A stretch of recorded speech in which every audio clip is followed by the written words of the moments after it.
to Fandom Unlimited, Episode 5, Muhmopurguh Edition. Episode 5 recorded on March 8th, 2014. I am your host, Jeremy. Joining me this week is our Erik. Hey, what's up? And in bullshit, Ben. Alright. Benjamin. Ben. For Fandom Unlimited. Yeah. We'll just call you 100. You know. Can we call him Slut Round? You can call me Mr. I'll turn your voice into a duck if you piss me off. Oh, that's quite true. Oh, I need to remember. Oh, sorry, go ahead. Sorry. So yeah, as always, I'm here, joined with Ben and Erik. We're just going to talk about stuff. This week's topic is going to be MMOs and the stuff's coming up and stuff we've been playing. We also have our sponsor, We Love Fine. Use our coupon code Bronyville10 to save 10% off your shirts and or shipping. They have new Marvel pixel art, new pony stuff, and some Adventure Time stuff. So check that out. WeLoveFine.com. Buy yourself some shirts, slather yourself in fandom. Yes, if you care about this podcast, you will go spend money over at We Love Fine. Spend lots of money. Do you, if you really care about Jeremy and what's Josh? Josh, right? Josh. I know so many Joshes. Anyway, sorry. I keep trying to take over your show. I'm sorry. It's alright, man. You're talking. Content, right? Yeah, content. That's we're used to when we're recording or when we're streaming, we're the ones running the show. Yeah. You're streaming, but I'm running the show. It's kind of a weird situation. So, one of the things we do on this show is we talk about our gratuitous fandom consumption. What are we watching and what are we enjoying fandom-wise on this given 2-week period? So, I will let Erik go first, and then I'll work from there. Okay, so I guess what I've been doing recently. Actually, hold up. I'm gonna sort of cut in here with another segment, and this is because I never got a chance to write you guys an email about it. But you remember, I think it was 2 FUs ago, where you guys were talking about Star Wars and the Star Wars comics, and how now that Disney owns Lucas Arts and now all the comics are over because they were by Dark Horse, and now they're all going to Marvel because that's what all that shit. There's one comic you guys forgot about that I wanted to bring up. Was you guys know that there was an original script for Star Wars, right? Called The Star Wars? Yeah. Well, there was a comic that was started, I think it was like mid 2013. It was based on the original script, and they started this comic line. It's only gonna be 8 comics, and I think 4 have been out so far. But that's continuing on with Dark Horse. That storyline hasn't ended. I think because it's not like officially part of any. It's under a different copyright than the one that Disney bought. Yeah, so they're allowed to continue with that. So there is one more Dark Horse comic that is Star Wars that is still going. I just want to add, I checked out the first issue, like issue 0, and it's actually pretty good. It's really actually kind of weird because like in it, Anakin Skywalker is called Anakin Skykiller, and he's an old man, and just all this weirdness. So yeah, I think you guys kind of forgot about it, and I just wanted to remind you guys about it. So yeah, well, I mean, it's just kind of like an AU series, really. Yeah, it's a weird sort of alternate history to a fictional universe. Yeah, and that's implying that any of the Star Wars comic series actually makes sense. Yeah, well, it doesn't really have to. I mean, again, this is a comic book based on the original script, which was vastly different. All right, I'm gonna go ahead. Okay, yeah, I'm doing the first gratuitous consumption thing. this past week I've been reading a lot of books, and the first one I've been reading, it's actually a series, a story series by S.M. Sterling, and it's called The Domination of Draka. It's a series of, I think, 4 books with 2 anthologies.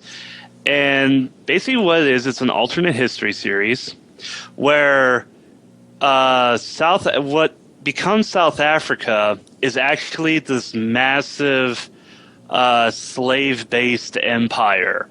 And I'm going to tell you right now, throw all logic out the window and just focus on how absurd and hilarious and darkly hilarious this idea is that during the American Revolutionary War, Great Britain took over the Cape Colony. The Cape Colony eventually, in a way, became South Africa.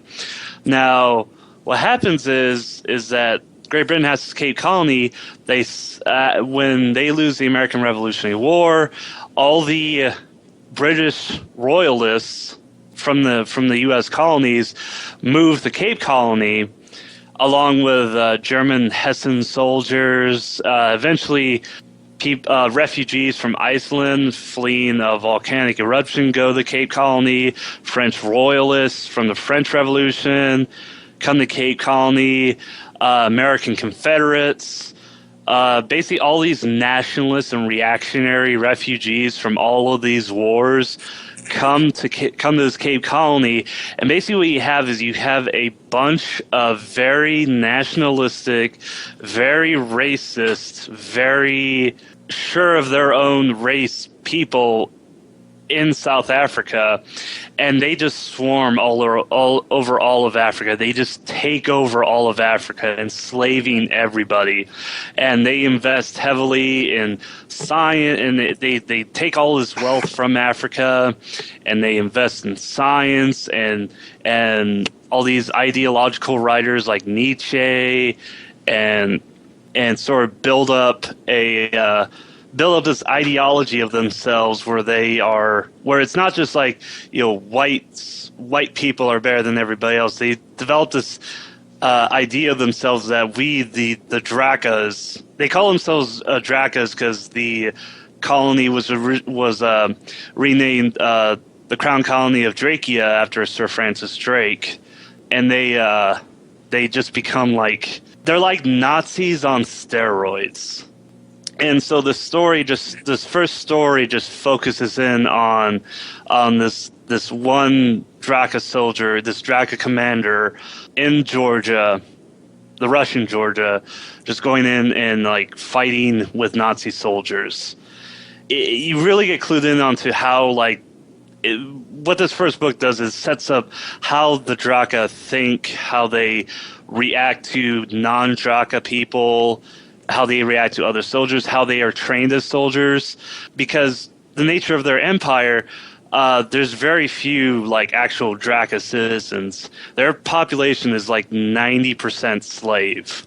And so there's very few actual Draka citizens. So basically from birth, they're raised like Spartans. They're raised like soldiers because they're under constant threat of slave revolt. So they have to be able to fight and punish slaves brutally, which makes them very excellent soldiers. So they basically just dominate in war. It's if you want a really dark alternate history, I'd say definitely jump in on that. It's really cool to read. It's written by a Frenchman, S.M. Sterling. Yeah, I'm looking at the series. It's just really kind of bizarro. And yeah, you're right. It does sound like Nazis on steroids. Do you guys do one after the other, or do you guys go in order? We just kind of do one after the other. I've not been doing a lot of stuff lately. I've been watching Grimm, which is a police procedural with CG monsters. It's been described as a cop drama with a twist, where the characters from Grimm's fairy tales, things like werewolves and wendigos and dog people of various types, all are subspecies of humans. They exist, but they can appear as humans. The protagonist is known as a Grimm, though they haven't really ever explained what exactly a Grimm is. And previously they were like indiscriminate slaughterers of the creatures, of the non-humans, and the fact that this guy, the protagonist, is a cop who just happens to have this ability, and only finds out later in life that he has it. He's like, well, I'm a cop. I'm not just going to run around murdering people because they happen to turn into beavers or whatever. It extensively uses CG, and some of it looks pretty good, some of it looks pretty bad. It's actually been renewed for a third season, so I mean, we're partway through season 2, watching it now, and it kind of has a Monster of the Week feel, kind of like Supernatural season 1 did, but it has a higher percentage of like quote bad episodes in the first season than Supernatural did. I'm enjoying it. It's fun enough. You can't really take it terribly seriously, but it's decent popcorn TV. It's, you know, it's another police procedural with fantasy elements. It's not. It's a lot better than its current competitor, Sleepy Hollow, too. Yeah, and it's actually apparently doing pretty well, according to this. Their ratings have been pretty decent. They're getting between 5.5 to 5 million. That's a lot. That's a lot. So Yeah, wow. and that's actually considering that they shifted the time slot 3 times in season 2. I don't know if they were trying to kill it or what, but it's still, you know, it still ended with 5 million viewers on the finale. Other than that, been playing Bravely Default on my 3DS and some of Diablo 3. I'm very excited for Bravely Default. How is it? Because as far as I can tell, it's like somebody in Square Enix was like, okay, we got to put out this Final Fantasy game, and they forgot to put in a title. I've been watching some gameplay of Bravely Default, and I don't have a 3DS, so I can't play it myself. I have to borrow a 3DS from my friend to play it. But I would like to point out that the music for that game is written by a Japanese metal opera band called Linked Horizon or Sound Horizon, who are most notable as of right now for having done the opening theme song for Attack on Titan. Oh, yes, the guys who wrote that wow. song, yes, they're doing the soundtrack to Bravely Default, which is about 90% of the reason why I want to play it. Okay, so you've sold me going on to iTunes and buying the soundtrack. Now, why would I actually want to buy the game? Sandy. It is the most traditional Final Fantasy game in like the last 6 or 7 years. Okay, so how's it compared to like Final Fantasy VI? Because that is that Final Fantasy VI and Final Fantasy IX are my all-time favorites. Okay, so one of the things that it does, you only have 4 characters. There's only 4 principal characters, and you get them over the course of the game, pretty early on. The main thing is the job system. So think Final Fantasy Tactics, Final Fantasy V. Instead of having one character that is that role, like say in 6 where you had Edgar and various other characters that, you know, Cyan as a samurai. God, I'm blanking on the character names at this point. Thanks. You know, Terra was a mage, Celis was the sword mage or whatever. Each character can fit whatever role you want them to once you've unlocked the class skill. And you get those by basically going and defeating the person that has that job in the world. So your characters all change out, and then when you unlock their the support abilities, you can use those support abilities and other abilities while you're other classes. You only can do like one other class's ability at a time, but you can make pretty good combos. The story is pretty good. It's a semi-cliche in a way. Gotta restore the crystals, yo. With a twist. There is some major twist action about partway through the game. Okay, so I guess my final question, is there a super, super cute anthro animal girl a la Freya in the game? Unfortunately not. They are all... Okay, never mind. I'm done. Never mind. MDF make your inner furry is showing. I've never been ashamed of my inner furry. But yeah, you can be like a ninja monk or a samurai knight and other stuff. It's really fun, and the social elements that are in it, the town rebuilding and unlocking stuff via that, and encouraging people to street pass with one another, that's pretty fun. I was at a convention a couple weeks back and was able to get up to about 230 street passes over the course of the weekend, so I got everything unlocked in that game. Oh, geez, yeah. Early. Yeah. Like, when I went down to Nightmare Nights with my 3DS and walked around, it's like I got, like, about 150 street passes for Nightmare Nights. It was awesome. Oh, actually, if you do want to look up something, quote, furry looking for her, you go, let's look at the Hunter class. Hunter class, and one of the characters. And Hunter job. Default. The Ranger? Ranger, yeah. Oh, okay, she's got... Oh, they're cute. Cute little wolf people. All wolf right. Masks and wolf hats. That's cute. And it looks really funny because in cutscenes, the characters are wearing the costume. So it's this super grim, important scene, and one of my characters that's in that scene is the Ranger, and so she's wearing this little furry mask. It's like in Tales of Vesperia, you could get these unlockable plushie dolls of each character, and you could attach them to different characters. They'd have a little plushie of another character riding on their shoulders, and you could get one of the main character that was like a little... It was kind of like a hula girl. The main character was a guy, but it would like sway back and forth and dance, and it looked really silly. And so during all the really important, like, dramatic cutscenes, his dog would be wearing this little plushie of him that just be rocking back and forth, and it destroyed the entire game. And nothing was serious in that game from that point on. Nice. Yeah.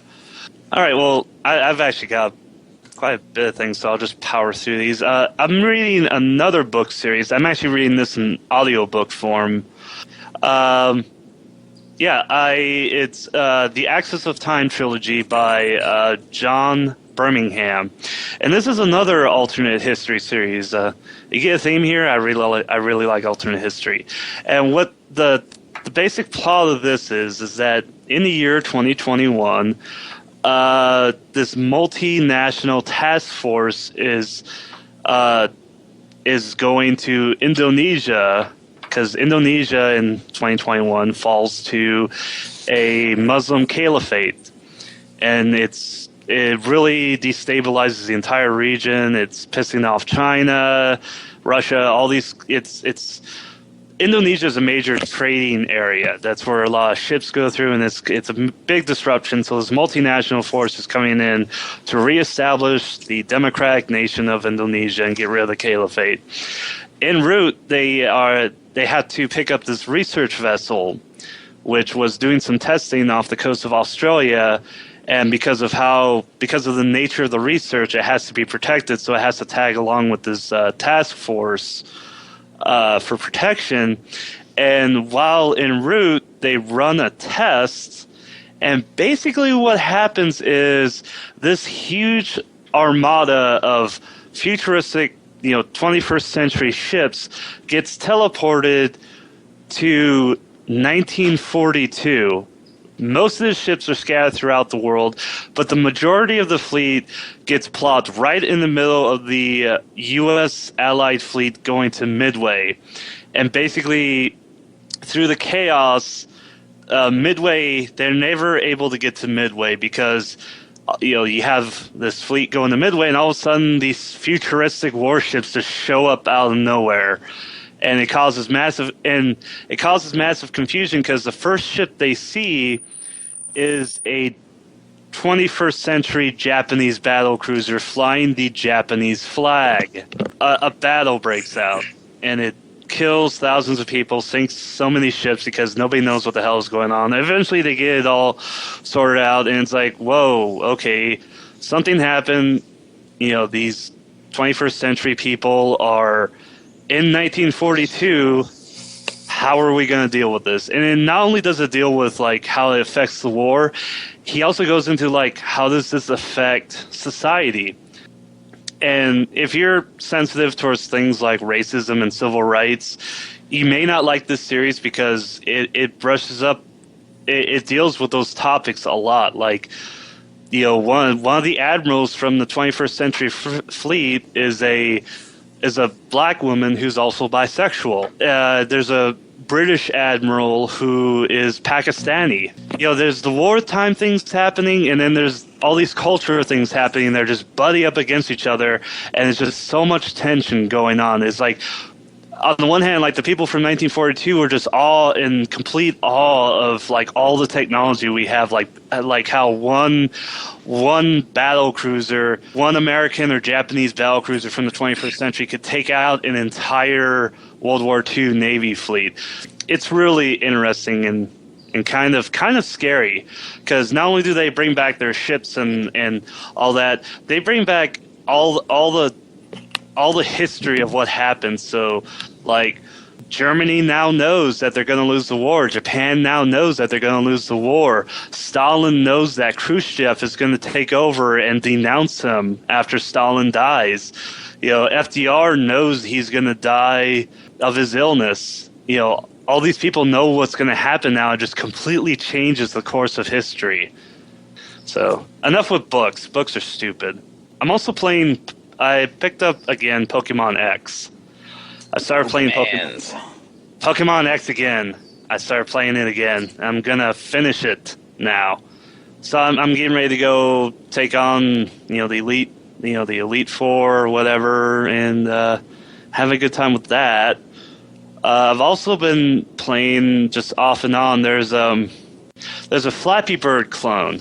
There's a ton of Flappy Bird clones out there now, but the one I'm playing that I really like is called Flapthulu, and it's a Flappy Bird clone with a Lovecraftian twist to it. You play as this flying star spawn who has to basically do the same things that you did in Flappy Bird, but each gate you pass, more weirdness happens. Music starts playing. Like this, it's not music. It's not like enjoyable music. It's sort of like this high-pitched whine that slowly gets louder and louder as you cross through more gates. You see thunder in the background. You see a galaxy in the background that you slowly start to see, and you're like, what is going? There's all this, and then like eyes start looking at you, and mouths are sticking their tongue out and trying to, look like they're licking the screen. There's tentacles everywhere just getting in the way, and it makes for a really weird and fun Flappy Bird clone. And lastly, I've been also playing a lot of another iPad game called Castle Doombad by Adult Swim, which is a tower defense game. You play as a Doctor Doom knockoff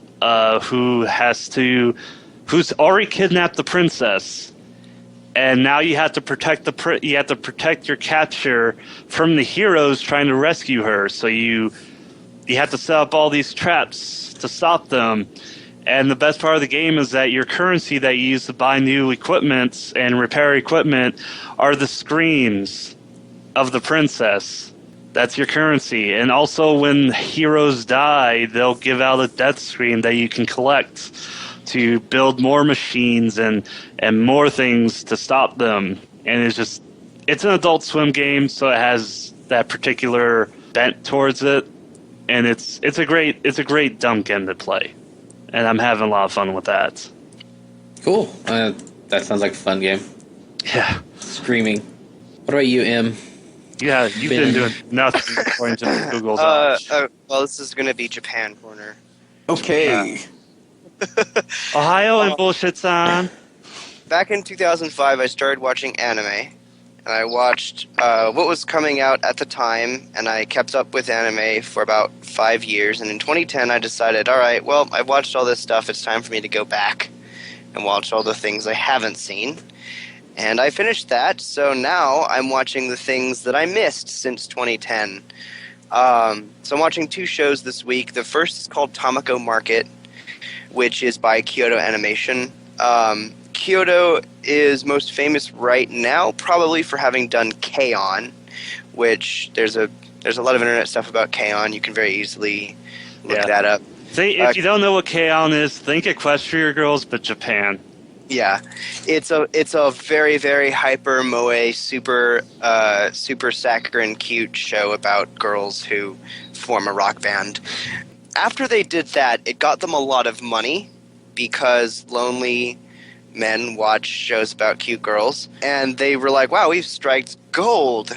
This whole moe thing seems to really work, but let's not ever make just a straight up hyper moe ever again because it's kind of boring." So every show they've done since then has been very, like, it's got that little bit of super cutesy, lots of girls hanging out bent to it, but it also has all these other things. And Tamako Market is a very good example of that. Tamako Market's about this girl named Tamako who works in this place called Usagi Hop Mountain, which is just a strip mall. And she's the daughter of a mochi maker. Mochi are basically rice cakes. She has a bunch of friends, some of whom are in love with her, and she doesn't realize because she's a complete idiot. And other characters are in love with other characters, and it's just this sort of situation. It's a love octagon. Yeah, it's a situational comedy. And one day, this random bird from a tropical island who's extremely fabulous, but has this really deep, like, sugary Morgan Freeman male voice, shows up in the market and starts living with her. And he, as this strange talking bird, begins to develop the friendships with all of the characters. It's very cute and very silly, but it's also kind of heartwarming. There is a little bit of lesbian bent inside. There's one of the characters who's in love with the main character as a girl. And it's just very silly and lots of fun. So I'm catching up on that. It came out in like 2011. And the other anime that I'm watching is called Horo Musuko, which means The Wandering Sun, which is so basically, Horo Musuko is about a group of kids who are in middle school, who are all coming to that age where they're beginning to undergo puberty, and they all have some LGBTQ-related issue. The main character, for instance, wants to be a girl, and he's in love with this girl who wants to be a guy. There's a character who is gay. There's a character who's lesbian. There are characters who cross-dress, and it's subdued, and it's a very quiet anime. There isn't a whole lot of raising of voices. The music doesn't get very loud. It's a very subdued anime, but it deals with things that are really heavy, which makes for kind of it's an emotional anime, but the tone isn't emotional. And it deals a lot with transgender issues, gender identity, sexuality, and puberty is one of the main themes. As like the main character's voice begins to deepen, and he doesn't want it to because he wants to be a girl. I found it naturally on Tumblr, and have been watching it ever since. It's very good, and it's also very sad. There are a lot of very sad elements to the show, but the reason why I kept on with it, other than that it's just a good show, is that it's one of the few animes that has, cross-dressing characters or gay characters or whatever in it that aren't the joke characters. Like a good example is the gay character from Gurren Lagann, who is the comedic relief character. So a lot of the times, the people who fall into these LGBTQ issues are the joke characters, and in this one, they're the main characters, and this is their story. It's not terribly realistic in that a lot of the emotional stuff that happens in it, with like love and that, is not very realistic with having them be in middle school. But I've read a lot of stuff from bloggers who write a lot about transgender issues who have claimed that the gender identity issues that are in it, despite the age range of the characters, are very realistic. So of course I can't say that myself because I don't I don't fall into that category, but there's some people that have claimed that. So Horu Musuko, it's a really good anime. I'm enjoying it a lot. And then as for games, I'm really only playing one game mainly right now, and that's Growlancer Wayfarer of Time, which is a PSP game. It's the fourth game in a series called Growlancer, but it's the first one to ever been released in America on PSP. And it's sort of like a real-time / turn-based tactical battle system. Think top-down isometric view Dragon Age. Huh. It's basically like that. You have turns, but everything when you assign command stuff, everything plays out in real time, and you can pause it to select new things, or you can pause it to tell your characters to move around into different formations. But it's basically like a simplified handheld Dragon Age, but from an isometric view like Diablo, not a third-person view like the first Dragon Age was. It's got a really neat story, basically about the angels of heaven wanting to restart the Earth, wanting to have an apocalypse to wipe the Earth and try again with humans, and the humans finding out that these angels in heaven have done that multiple times over the course of human history, and they're trying to stop it. Because they want to prove to these angels that, for the first time in human history, humans don't need to have a hard reset because they've grown into a better species than they were before. And there are romantic elements to the game in that every couple of months in the game you get like a vacation because your character works for the military. And during your vacation, you can do whatever you want, and so naturally you go and you hang out with your party members, or you do whatever, and it's got this sort of dating sim element to it, where if you spend your vacations with the right people in the right way, then you can like hook them up and have a like secondary ending, where just like an ending scene after the credits, where they reconcile their love. So I got into it. Wait, what game is this? It's called Growlancer, Growlanser, Wayfarer of Time, or Growlancer 4. So yeah, it's a fun little game. It's on handheld. It's on PSP. So if you have a PSP and you haven't played it yet, there's no excuse. You should play it. It's very good. It has a really neat battle system. It has really cool music. And the voice acting is pretty good, too. If you are interested, there are versions that you can obtain through less than legal means that are what are called undubs, where the people rip the game and then they take out all the audio. They rip the American game, they take out all the audio and replace it with the audio from the Japanese version. Those do exist in case people are purists and only want to hear the Japanese audio, but the English audio is very good. The voice acting is very good. Yeah. So we should probably move on to the next actual topic. Yeah, sorry, we're GCCing this up a little too much. Just No, it's all right. This is a more free-form show. It's all good. All right. So, Muhmopurguh's stuff coming up. Oh, boy. Jeez. There's one game here that you guys have been going bonkers over it. Is it that one game where somebody forgot to pay a bill and then an entire sector of space was completely undefended and this major war started and like 70 Titans were destroyed and ended up being like 150,000 real dollars was just lost in this stupid battle? Not quite. I think Jeremy actually said it really perfectly in his Skype status. Space Cowboys versus Space Colonial Britain trying to take over Space Australia. That sounds amazing. It is so accurate, though, because that is exactly what this game is about. So, Wildstar is an upcoming game by Carbine Studios and being produced by NCSoft. I know some people hiss at the fact that NCSoft is responsible, or they're publishing it because they are the killer of MMOs.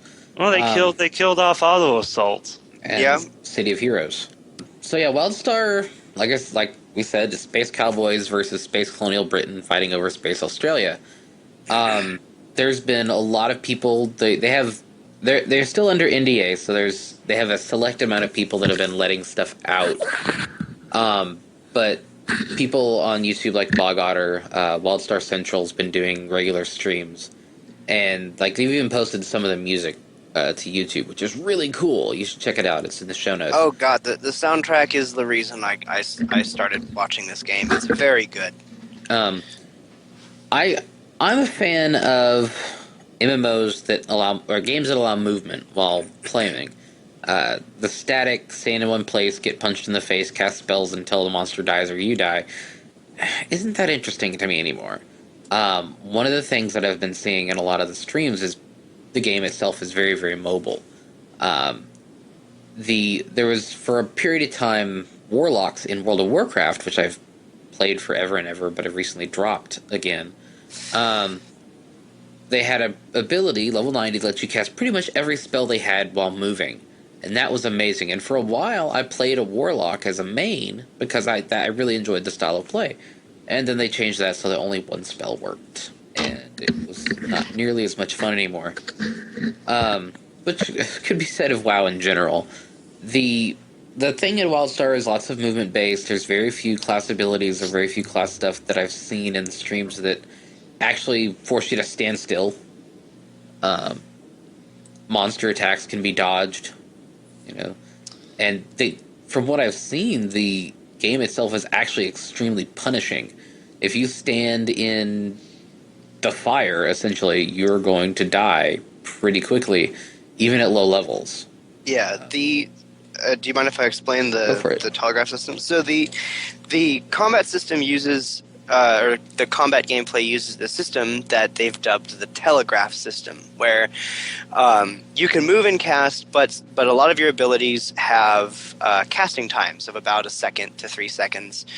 And when you are casting a spell, the game paints a telegraph on the floor of the range of your spell. It's like this big hologram that shows where that spell is going to hit. And you can see yours, the enemy can see yours, and you can see the enemies. So the game is based around dodging these massive holographic telegraphs that say, if you stand here, you're going to get hit by this ability. And because it is so easy now to see where an ability is going to hit, it is now easy to get out of the way. So as a result, to balance that, getting hit by things is extremely punishing.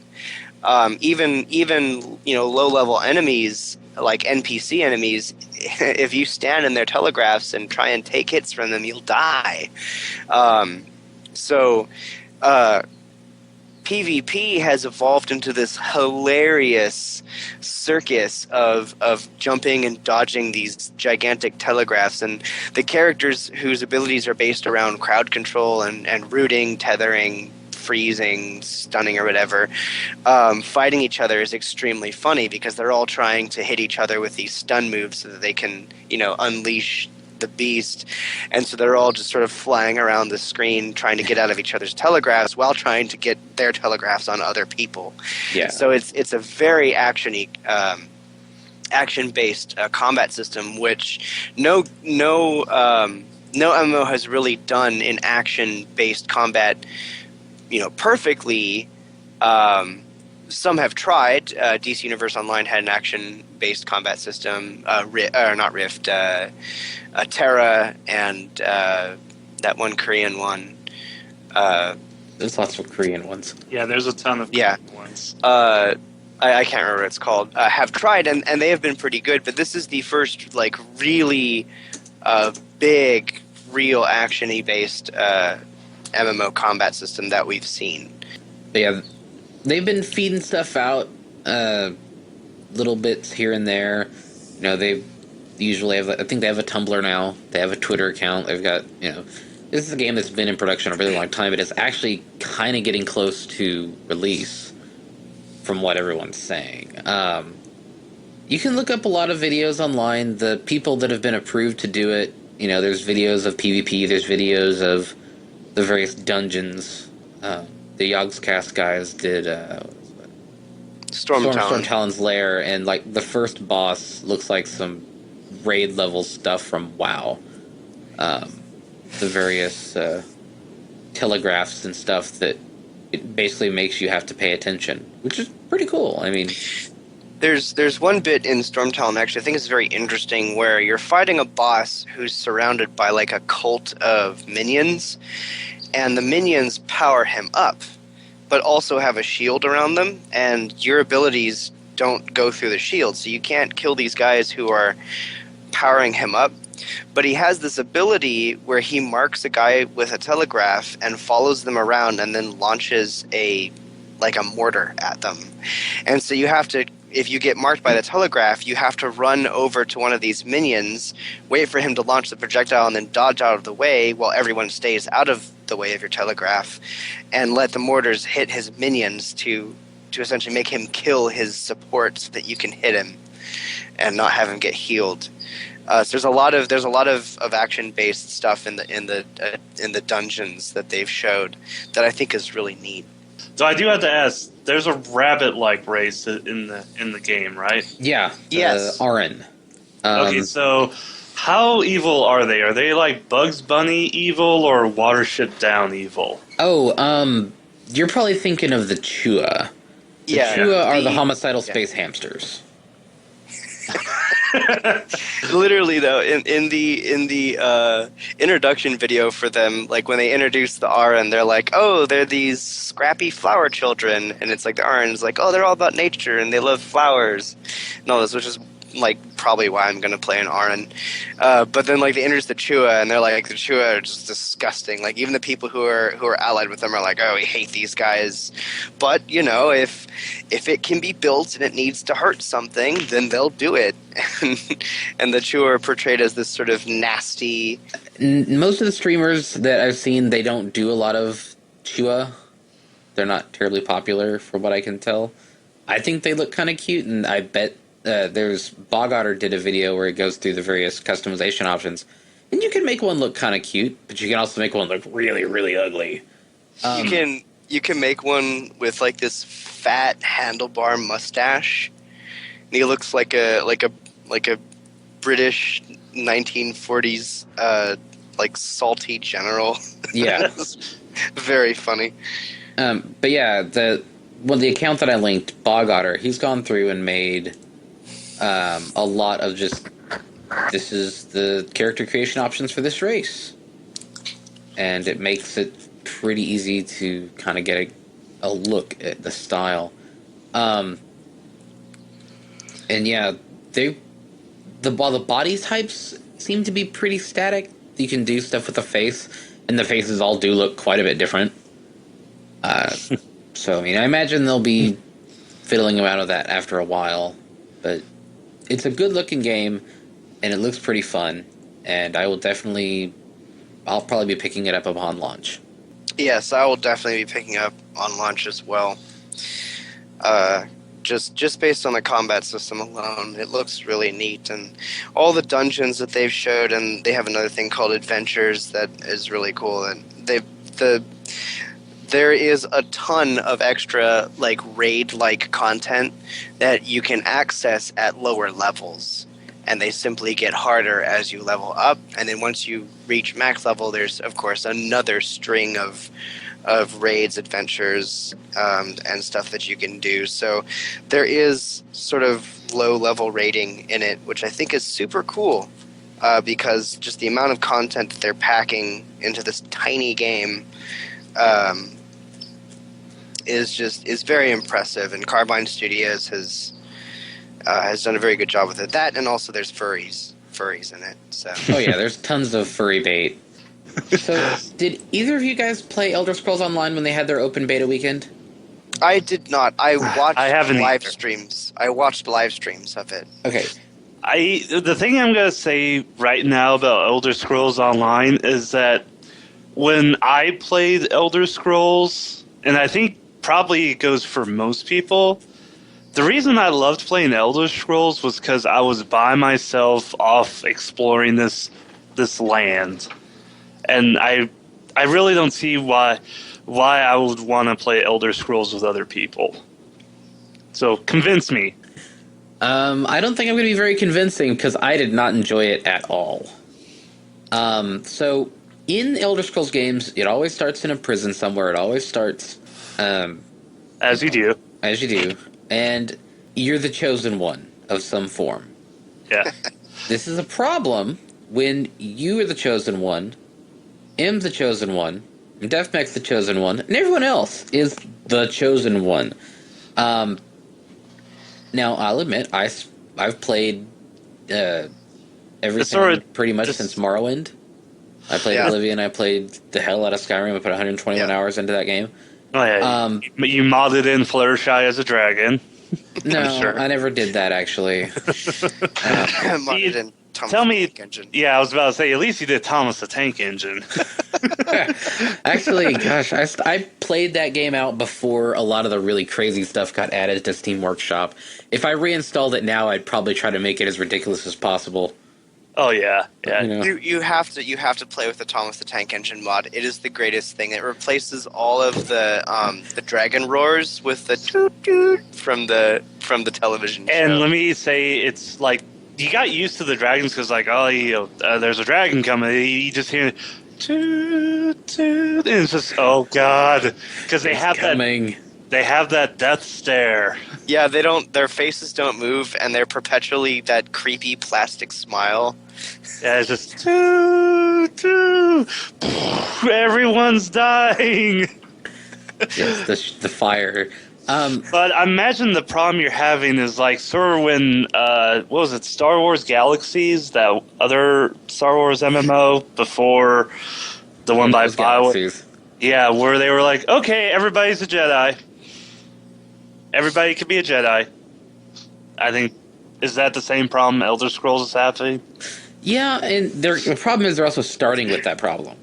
And Elder Scrolls games are very traditionally single player. They're played from first person, and the immersion breaking is pretty awful because it's like, okay, I'm sneaking through this camp, and I'm gonna go stab that guy in the back because I got to do this stuff, and then Johnny Roxbox runs by with his axe, screaming and swinging it wildly, ruining everything, while all the monsters train after him, and you're like, well, okay, and I'll hit that. Another thing is they've stuck a lot of MMO tropes onto the game that don't really fit in an Elder Scrolls game. In Elder Scrolls, if you kill somebody, you can strip their body naked, take everything they're wearing, and hustle off to the next town and sell it. But this is obviously not the case because in an MMO they have to scarcity and gate weapons, and don't want you to have too many good weapons too early. So you can't do that. You can't just pick up items in the world, which makes sense because it's a theme park MMO, and all it takes is one guy getting on and grabbing everything before other people get it, and they have a long respawn. And why does this town have no plates, forks, spoons, knives, or anything else? Because one guy got online at 3 a.m. after reset and stole everything, and it didn't respawn for 12 hours. And I think the biggest problem that I had with it was just that it was boring. The combat is Elder Scrolls combat, and Elder Scrolls is not exactly prized on its combat. Mouse one, mouse one, mouse one, mouse one, swing, swing, swing. Watch the little health bar get smaller and smaller. I think the main problem here really is the fact that it's an MMO and it's Elder Scrolls. I mean, now I've been playing Elder Scrolls since Arena. Oh, so you've been for a while. Yeah, I've been playing the Elder Scrolls series since the beginning. And I played all of them, Arena all the way up to Skyrim. And one of the things that was really neat and immersive about the earlier ones, though, Immersion and its, the really poor graphics quality, you could make that debate, was that Elder Scrolls Arena was a very lonely game to play. You start off the very first dungeon like how all of them start in a prison. Arena starts off with you escaping a prison, and it's a very lonely game. It's a very eerie game, and that was one of the things I loved about Elder Scrolls. Even up to Skyrim, despite that Skyrim just had a huge population, was that even even then, it was a very lonely game to play, and there are all these places you could go where there was no one. You could spelunk through these caves and, find stuff and fight wolves, and it was a very single player oriented experience, and on top of that, you were always the chosen one of some form or another. In 3, you were the one who had to bring down the dark Dagoth god. So having an MMO, you all play as the main character, doesn't make a whole lot of sense. If it were like a game where you played as someone who was just arriving to this land to become a shopkeeper, that would be interesting, I think, to do that. But if everyone is the main character, it's very immersion breaking. Yeah, I mean, thankfully, they so like the opening sequence, you're escaping from basically hell, one of the planes of oblivion, and periodically it switches between phased and non-phased areas. So like in the first part, it's mainly unphased, so you have all these other people around you, and then when you finally get to towards the tail end of that, and you get sent back into the real world, it's phased. You're the only person, but this is after you've just gone through like a trap-filled under area with tons of other people and their NPCs getting stabbed by traps and going, ooh, ow, and then, but you're the one for whom this NPC sacrifices herself for, and you were the chosen one, and then you all wake up on the ship, and in some cases, you all wake up in the same place, and you all run out the door, and there's a million other people similarly dressed with starter weapons dicking around. And thankfully, apparently, they've said that they're not ending the single-player series, but yeah, we'll see how that happens. Because there's certainly not a Warcraft 4 coming anytime soon. I'm very disappointed about that. Yeah. So WoW? Any of you guys play WoW?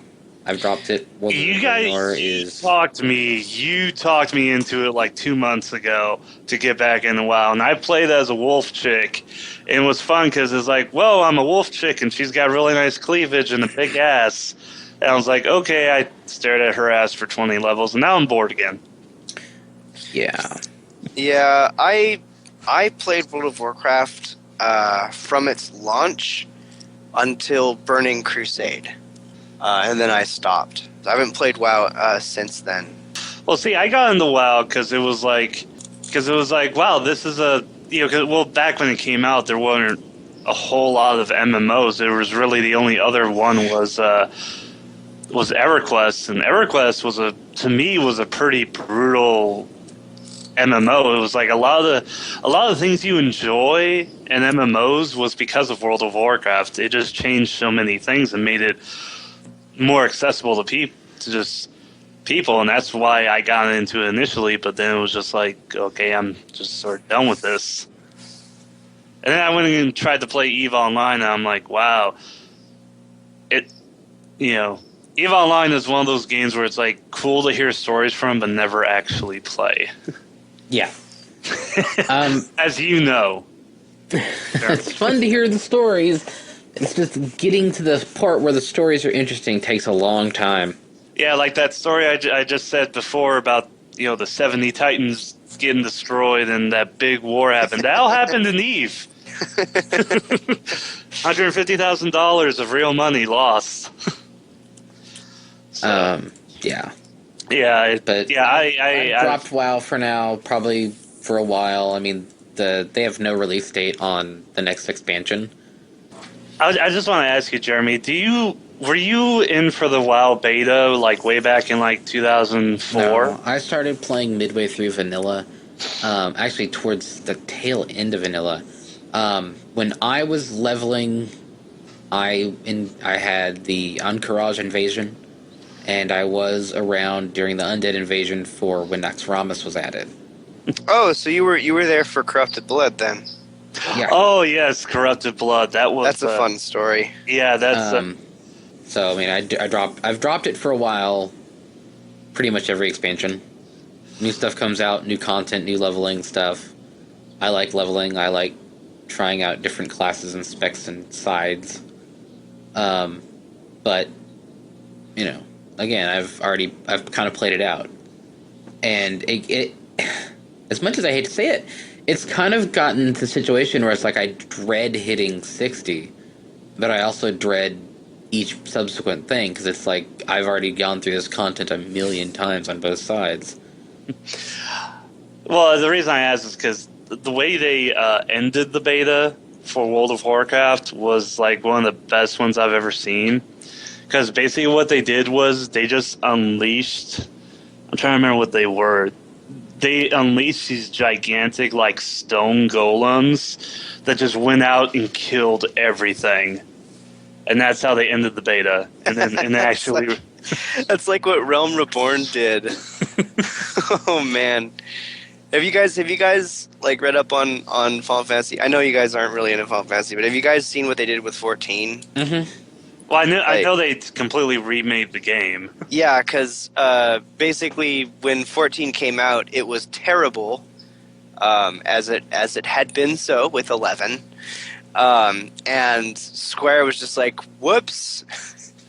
And so they shut down the game, went back into development, and then released A Realm Reborn, which is what Final Fantasy XIV is now. And to explain it away, they were just like, there was an apocalypse, and all of your characters that you made are dead.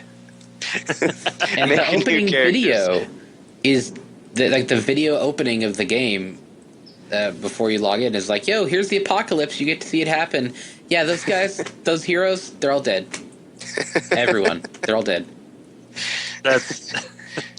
I almost forgot. One more thing, in case you still are on the fence about Wildstar. And yes, this is a Wildstar commercial episode. I don't care. I'm reasonably excited for this game.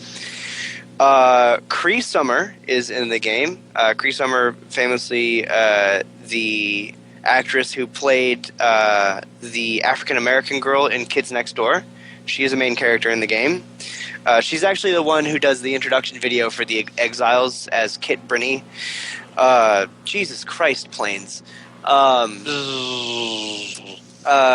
Jim Cummings is in the game, Tara Strong is in the game, and Troy Baker is in the game.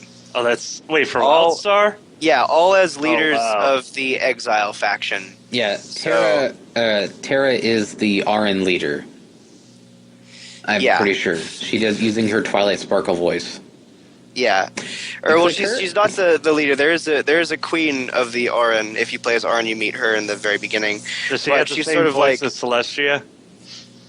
No. Tara Strong. No, I was talking about the queen. Oh, no, it's someone else. That'd be hilarious. But yes, Tara Strong is one of the leaders of the Exile faction. Troy Baker is as well. He plays a human, and Jim Cummings is in it as a Granok.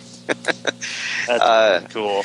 They're in the trailer, the first original trailer for Wildstar. You can see it. It's just the three of them messing around in a trailer. It's hilarious.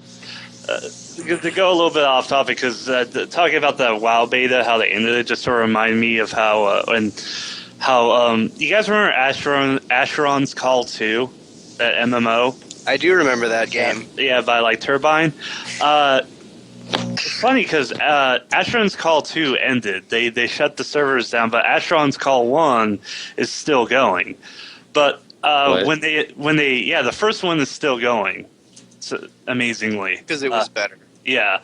But like, so Asheron's Call 2, it lost users, it stopped making money, so they consolidated all the servers and then just shut the last, they were, shutting the game down.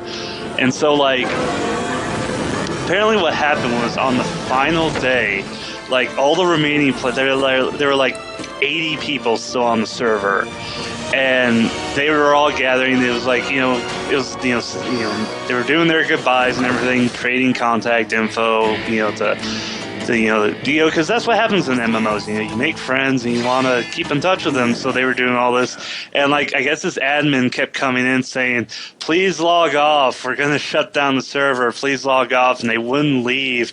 So I guess he sent like, I guess there was this like end boss dragon that was supposed to be unstoppable. So he sent the dragon to go kill them all, and they killed the dragon. They all killed the dragon, and like I guess the admin was just fed up and just shut the server down. That's awesome. Yeah, it was amazing. I think PC Gamer reported on it. This was like back in like 2005. It was a long time ago. But then also there was another MMO that actually the podcast 99% talked about. I think it was 99%. Talked about, which was The Sims Online, which I think eventually turned into like EA Town or something. They ended as well, and 99% the podcast talked about it, and they had the recordings from it because I guess somebody came in and just recorded the end, and the players were having this party, and like they were just all crying. All the Sims players were just crying and saying and doing the same thing. And the thing was like there was a radio station you can tune into in the game that was a fan-made radio station that played like music from The Sims, Sims 2, all that, and just random music. And like the guy, and like nobody ever came onto the radio station. It was just like this top 40 mix channel. And then all of a sudden, like the music ends, and this British guy comes on and just starts talking about how all the friends he's made and everything, and he just starts breaking down, crying. And then EA just shut the server down, and they were all disconnected.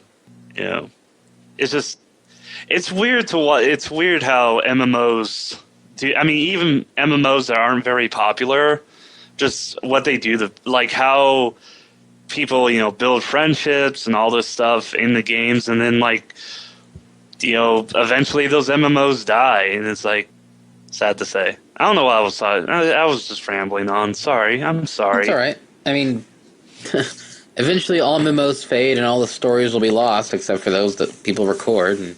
Okay. Hearthstone, you have this. What is it? Hearthstone. It's a card game. It's a collectible card game, much like Magic the Gathering, because that's the first one, and probably like other collectible card games, MLP card game and all that, where you just basically just play online against random people, and you buy packs, and you get rare and legendary cards, and it's basically just Magic the Gathering without having to worry about all of the land and water and resource cards. You just play as you just play the battle cards and all that stuff. Ben, you've played a little bit of it. What do you think? Yeah, Hearthstone is really fun. It's very simple in comparison to other trading card games I played. Now, I got into Magic a lot, and I played a lot of Yu-Gi-Oh! And I played a lot of Pokemon. And now I'm playing Hearthstone. As far as like the interface goes, it's not terribly complicated. It's a very simply made game. I haven't bought any packs of cards just because I've purchased so many packs of cards in real life for other things that I'm just not going to do that. I guess the comparison I would make is that it's a very good, simple Warcraft-themed version of Duels of the Planeswalkers, which is my most played trading card video game, aside from maybe Dungeon Dice Monsters. I really like the way it's set up. I love the look of the cards. Yeah, the cards are beautiful. Yeah, the art for the cards is really nice. And that it's Warcraft themed doesn't hurt at all. Yeah, and the way they have the setting, the way they play out the setting is like it's literally like World of Warcraft characters just going into an inn and playing a card game.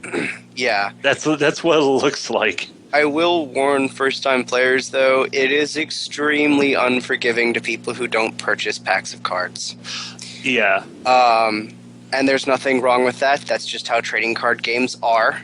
But, if you intend to go in and not spend any money, then, you might as well also assume that you're going to lose a lot, because a lot of other players have, and they have better cards than you. But the decks are fun. The strategy behind each different kind of deck is a lot of fun, and the deck building is very open to what you want to do. You can make a lot of really neat custom decks. Yeah. So all in all, it's a fun trading card game.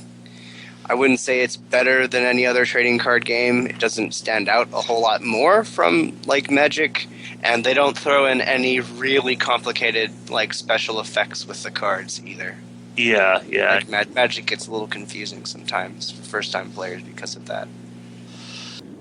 So, loadout. I've seen the Oh, critiques on God. this. Oh, man, loadout. Oh, jeez. Oh, Ben, can we talk about loadout?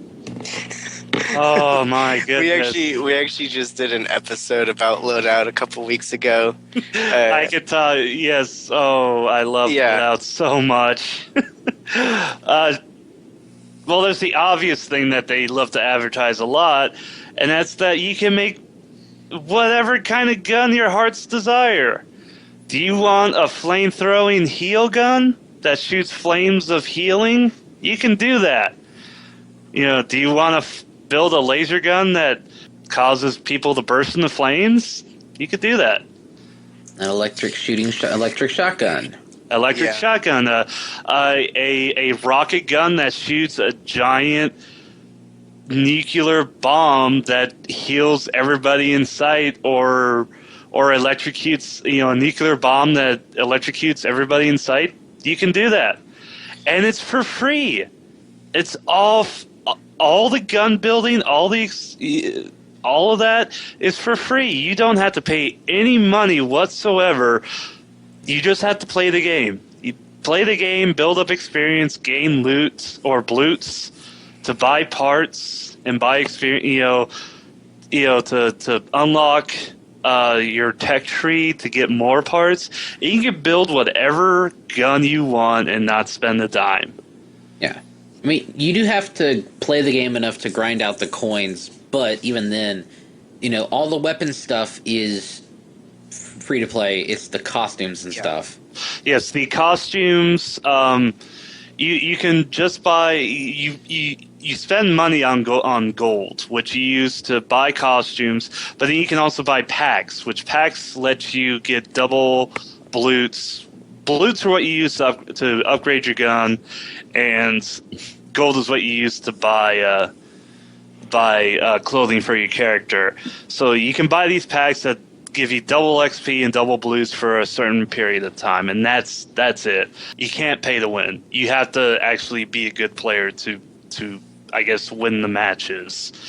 But that's the other part why we love loadout so much is just the.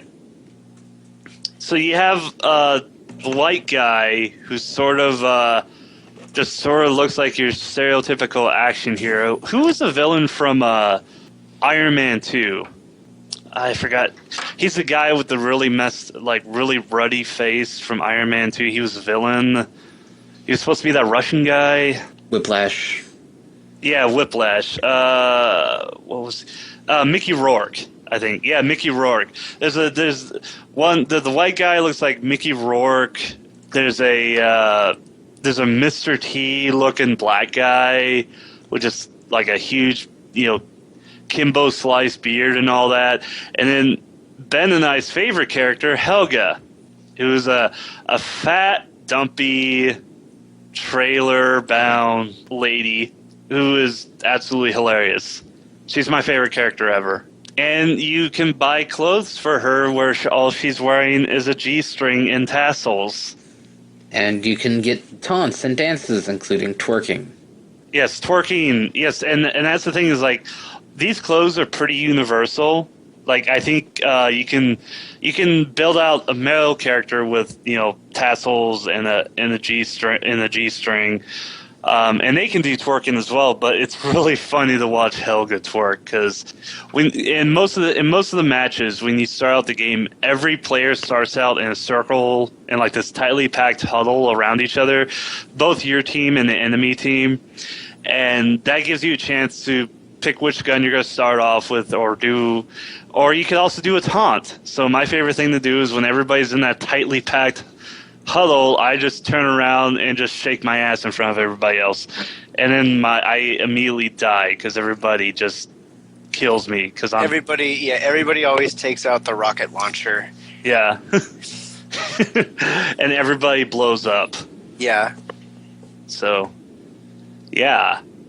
Everybody go play Loadout, like right now.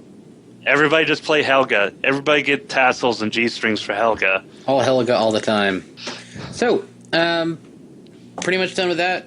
MMOs, yeah, video games, woo! They're fun. They're fun, you should play them.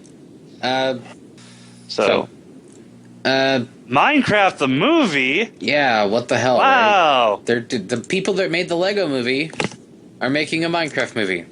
Why? Well, let me just say that the Lego movie is an incredible movie. And yes, it is. If you haven't seen it yet, what's wrong with you? Ben, I know you haven't seen it. You're poor. Why haven't you seen it yet? Ben's not there. Anyway. Ben's gone. Ben's dead.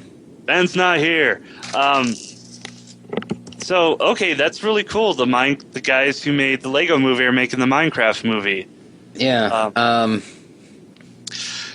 Not to spoil the Lego movie, but Jeremy, you've seen it, and I've seen it. Do you think what happens in the Lego movie, do you think they might move that over to the Minecraft movie? You know what I'm talking about, right? The whole... I can see that, yeah, with the twist. Yeah. Where, like, one person is, I must protect my pristine... Yes, everything should be, and then the guys who build giant golden dicks. Yeah. I hope it's not a carbon copy of the Lego movie. But that would be fun to see, like, oh, there's the server admin, and he wants things done his way, but all the players want to do their own thing. I could see that, yeah. That would be interesting. Yeah. Jack Tretton has left Sony. That's weird. Why? The guy that... Yeah, it's like, why? Why? The dude was like on top of the freaking world, right? Yeah. He sold 5.5 million units of the PS4 in 6 months, 5 months. Yeah, like right now, Sony is in the position they are the king of the console gaming world. I mean, okay, granted, the Vita isn't doing too well, but it's I guess they're kind of doing the inverse of Nintendo right now, where the Wii U is crap and the DS is great, but. The PS4 is doing awesome, but the Vita's not doing so hot. Yeah. But yeah, Sony has pretty much beaten out Microsoft so much to the point where, like, apparently Microsoft investors are telling Microsoft to get rid of Xbox, which is the dumbest idea ever. But yeah, it's really odd that he would leave. Did he give a statement or? No. It just said that they're not renewing his contract for him to be a CEO. Yeah, that's so weird because... I mean, the dude's made him is freaking rich. No question about that. So I'm not going to think, oh man, the poor dude's unemployed. Like, the guy's irrational. But yeah. Oh, God. Well, it... Yeah, it's just like... because granted, before the announcement of the PS4, Sony was doing okay. They worked out all the kinks and all the issues with the PS3, and they were doing pretty well with the PS3. But he spearheaded the PS4 becoming like the system to have, and I think he played a big part in like not only saving Sony's image, but making Microsoft look really, really bad with that whole always online thing. Where they rubbed in Microsoft's face of like, oh, this is how you give a game to your friend, and they did those videos. So yeah, this is. Oh man, what do you think would happen if he like just jumped ship to Microsoft? Could he do that? Probably not. Yeah, there must be like there's probably like clauses in the contract. Yeah, there's probably a non-competitive clause in there, but still, that would. I mean, oh well, hopefully Sony's able to keep up the momentum. They need to because they don't. Launch titles were pretty crap for both systems. They were pretty crap, but they've got some good games coming up here in April. Towards the end of March and April, so. Hopefully Sony can keep up the momentum. Here is hoping. Because I'll get one eventually, just haven't got there yet. And the last little bit thing here is Some I put in. something you put in. Console war. Explain. Okay, so back in like the mid 90s, there was this war that happened. The Sega Genesis versus the Super Nintendo. And it was like, which console was better? Who was it? The Hedgehog or the Plumber? It was just a big thing, and obviously Nintendo won out because Sega went and they were like, here's a CD player you can put onto your Genesis. You can listen to Redbook audio while playing Sonic. And then they were like, oh crap, we don't know what Sega of Japan is doing, so here's the 32X. We don't know what it does either, but here's more crap you can put onto your Genesis, and here's more gigantic brick transformer, AC adapters that you can cause a fire hazard with, and here's mediocre games for this overpriced add-on. So yeah, eventually Sega just ended up becoming what they are today. But yeah, so apparently a movie is being made to sort of tell the history of all that went on in the mid 90s, and I find it really funny because the company who's making this console war movie is Sony. Sony is the victor, and they're writing the history book now. And then here they are making a movie about their competitors messing with each other. Yeah. The irony is just so funny. Yeah, that'll be cool to see when it finally comes out. At this point, we've been going for a really long time, and I'm really getting kind of hungry. So we're going to close this out. One cool thing time. Oh, crap, we need cool... Quick, Ben, we need cool things. Oh, no. Hang on, we'll find something. Yeah, so mine is going to be Wildstar Central. It's basically the MMO champion of the Wildstar game. I mean, obviously it's a lot of breaking news and stuff coming out. The guy that runs the site also does streaming pretty regularly. Apparently right now the guy is streaming with his Chua Medic at the time of this recording. It'll be different, obviously, when you get this.